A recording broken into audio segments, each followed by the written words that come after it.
வணக்கம் நண்பர்களே. நாம் இன்று பார்க்கக்கூடியது உங்க நண்பர்கள் வைத்திருக்கக்கூடிய வாட்ஸ்அப் ஸ்டேட்டஸ் மற்றும் இமேஜ்களை எப்படி காப்பி பண்றது அப்படின்றத பத்தி தான் பார்க்க போறோம். அதற்கு நீங்க பிளே ஸ்டோர் ஓபன் பண்ணிட்டு பிளே ஸ்டோர்ல போயிட்டு ES ஃபைல் எக்ஸ்ப்ளோரர் அப்படின்ற ஆப்பை இன்ஸ்டால் பண்ணுங்க.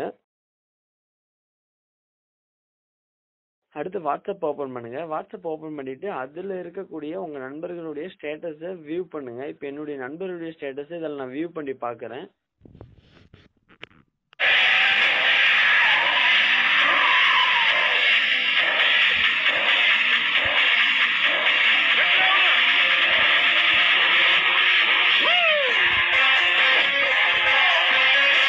அடுத்து ES ஃபைல் எக்ஸ்ப்ளோரர் அப்படின்ற அந்த அப்ளிகேஷன் ஓபன் பண்ணுங்க.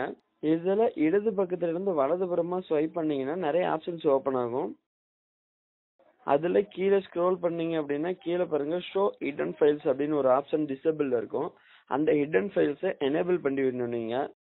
அடுத்து இன்டர்னல் ஸ்டோரேஜ் ஓபன் பண்ணுங்க. ஓபன் பண்ணிட்டு அதுல வாட்ஸ்அப் அப்படின்ற ஒரு ஃபோல்டர் இருக்கும். அந்த ஃபோல்டர் ஓபன் பண்ணுங்க.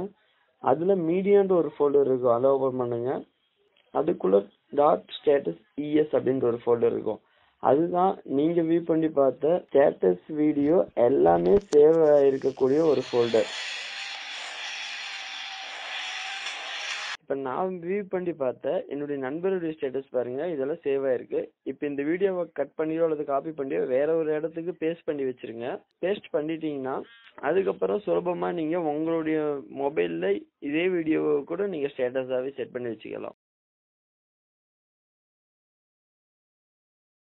இந்த வீடியோ உங்களுக்கு பிடிச்சா மறக்காம நம்ம தமிழ் டெக் லாகின் பேஜை சப்ஸ்கிரைப் பண்ணிடுங்க.